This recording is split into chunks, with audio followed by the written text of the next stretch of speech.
What you doing, readers? I'm the AC. I'm going to talk about the book A Night in Halloween House by Elyse Willems.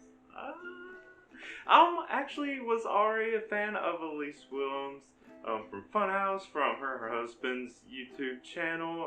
Each Harvest is great, of course. So when I saw them talking about her book coming out, of course I ordered it right away because I was so excited to read it. I mean, she is probably my favorite person from Funhouse. She's hilarious and probably the most entertaining by far. So I was really excited to see that kind of personality come out in her book, and I was not disappointed.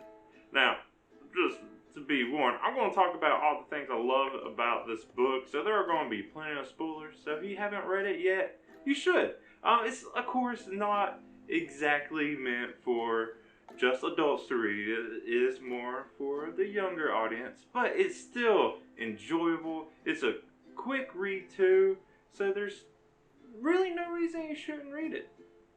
Now, let me actually get to the parts that I love. First off, I mean, self-explanatory title. It takes place in a creepy house. I love creepy houses. I love especially stories where characters break into haunted houses, or like the creepy house down the street. It reminds me of like Monster House, that little animated movie. And there's a bunch of other short stories I've read that involve people breaking into houses going wrong because there's something haunted about it. I even wrote a little short story along those lines. So just knowing that about this book already grabbed my interest in it.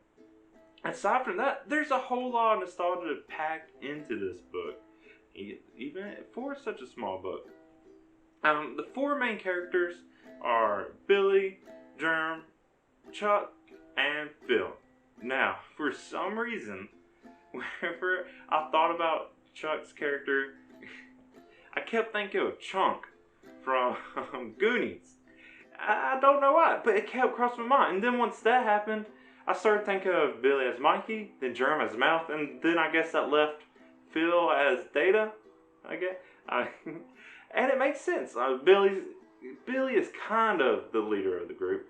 Germ is kind of the trouble instigator. And then Phil is the nerdy one, while Chuck's the... I don't know a nice way to describe Chuck. He's a good kid, but he has the stereotypical qualities that will get him bullied and picked on a lot. Guess that's the nicest way I can think of it. But yeah, this name similarity, the nostalgia factor of it, and the fact that this kind of takes place around the same time, kind of the same age group. I guess it just was a natural link in my mind between the two. They never actually say any kind of grade or year that this story takes place, but from clues that are in it, you can kind of assume they're in middle school, and it takes place, to me, early 90s, maybe late 80s, around that time. Maybe that's just me trying to reflect on it, and it's like, this is what I imagine, this is where these other movies take place. So this is kind of what I'm dealing with here. Maybe it's not. Maybe I'm wrong. Maybe other people see it as something else because that's what they want to see. But yeah, it has that nostalgia from those kind of movies.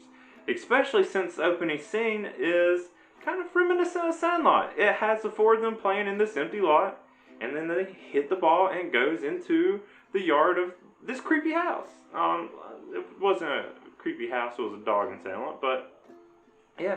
And then it's them being brave, kind of, to go over and get it. So yeah, there's all these connections that already pop into my head. Not only that, it's also kind of reminiscent of, like, Goosebumps. It reminds me as a kid when I would go and just sit, read an entire Goosebumps book, and just love that. Same thing with this. I could just sit down, read the whole thing, just like that. And it's great. It's a one complete story, needs everything, and it's still creepy. It's meant for a younger audience, but like I said, adults can enjoy it too. There's still creepy stuff that kind of push that little boundary between what would be childish and more grown up? Sure. So, yeah, I just got drawn into it immediately. Now, these four boys aren't the only ones that pop up. Eventually, they do have a couple friends. They meet a girl named Vanessa, who's like the new weird kid at school. She eventually has a friend named Sarah. And then there's also the siblings of the group. Noogie Nick, who is Chuck's older brother, who's the bully, because there always has to be a bully in one of these kind of stories. Then Germ, sister is Becca, who is supposed to be watching them on their first Halloween night without adult supervision. So I guess older sibling supervision is better. Then Margie, who is Becca's friend, Sarah's older sister. And this is kind of the cast of it. Besides that, the rest of the family of these people, they all seem to have a pretty decent life. Yeah, not any other real family drama going on. So it can just focus on these four boys on their Halloween night. And then, friends or siblings included.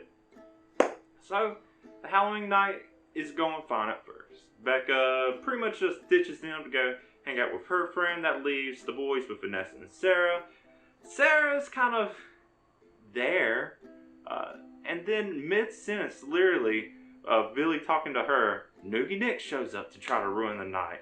And they just so happen to be right outside of this haunted house, the Briarwood house. The one that they're all been creepy at, that everyone avoids because of how creepy it is. So, they have no choice but to flee into it. Vanessa, she was being the brave one earlier. Ari went into the house. They were waiting for her.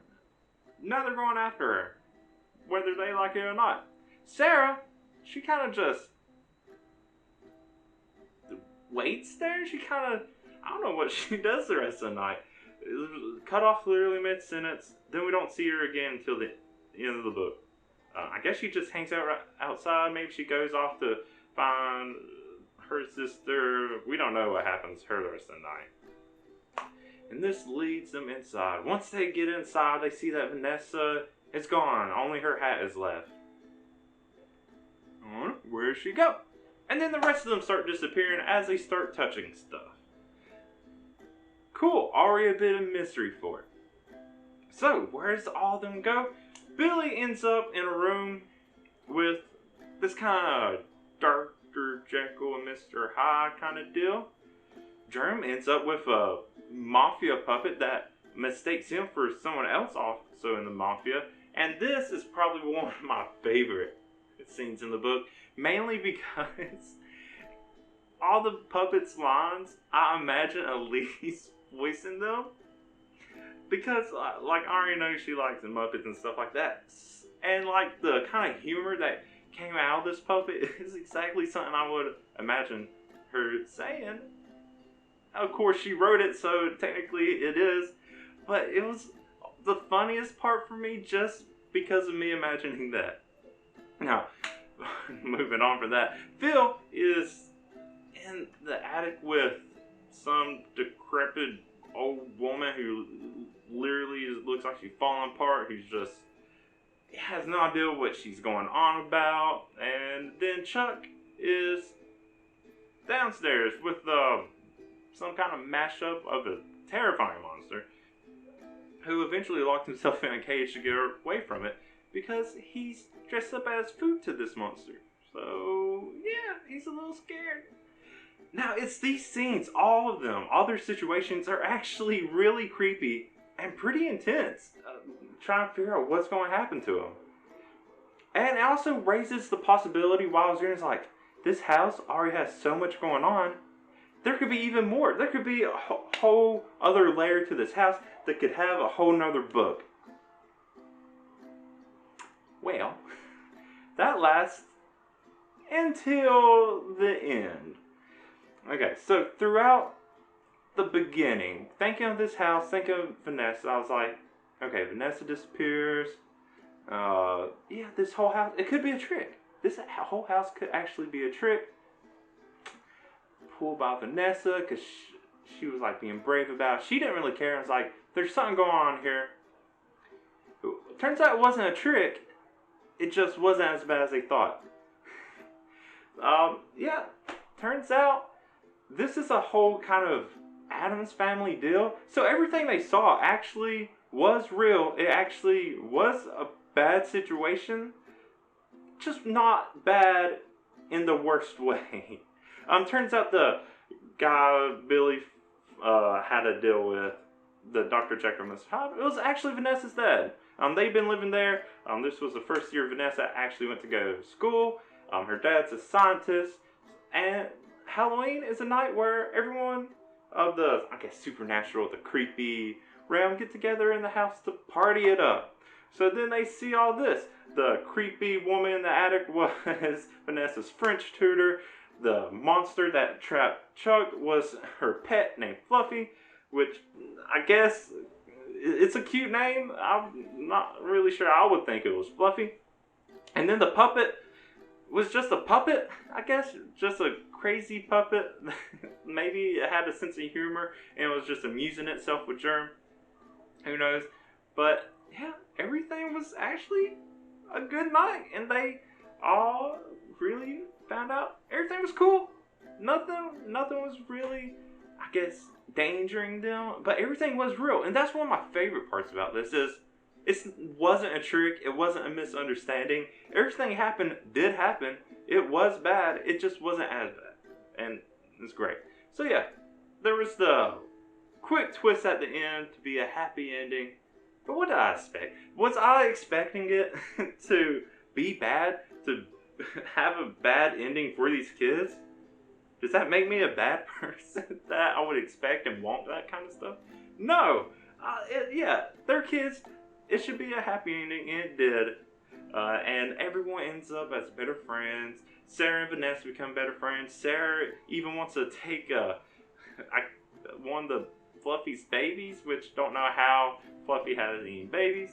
And yeah, everyone becomes nicer, more accepting of the unknown. Don't jump to conclusions, even though those conclusions still held truth in them. Happy ending, sure. Go back to comparing it to Goosebumps. I guess the reason I wanted a less happy ending is because Goosebumps usually ends on this more ominous note. I kind of expected the same thing. No, it didn't need it. It was good. It was a fun book to read. It was lighthearted, but it still managed to get that creepiness in it that, you know, a book like this should have. But yeah, that's it. Like I said, if you haven't read it, you should. I mean, you know everything that happens now, but you still should. It's enjoyable. Regardless, there's plenty more in here that, of course, I didn't say. I didn't read you the book so you can read it yourself. But yeah, let me know what you thought if you have read it. If you're also a fan of Elyse like I am, just, you know, let's talk about whatever. But if you like what I have to say, go ahead and like the video. If you want to see me talk more about all the things I'm reading, go ahead and subscribe to my channel. You can see when I do all that. But until next time, I'm the AC. Thank you for watching, and bye.